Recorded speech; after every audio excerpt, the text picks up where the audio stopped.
Hello అందరికీ. ఈరోజు bachelors కూడా చాలా ఈజీగా చేసుకునే క్విక్ అండ్ ఈజీ రొయ్యల పలావ్ ఎలా చేయాలో చూద్దామా?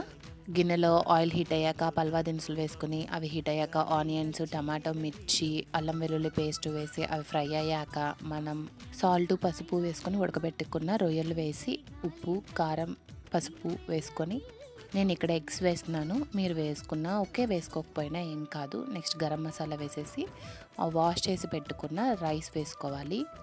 దానికి సరిపడా ఎసరు పోసుకుంటే సరి మన క్విక్ అండ్ ఈజీ రొయ్యల పలావ్ ఫినిష్ అయిపోయింది. చూసారా, చాలా త్వరగా అయిపోయింది. ఇప్పుడు దీంట్లోకి రైతా చేద్దాము. ఆనియన్స్, మిర్చి, కొత్తిమీర, క్యారెట్ తురుము, సాల్ట్, పెరుగు అన్నీ కలుపుకొని కొంచెం వాటర్ పోసుకొని మిక్స్ చేసుకుంటే అయిపోయింది మన రైతా. హల్వా అయితే టేస్ట్ చాలా బాగుందండి.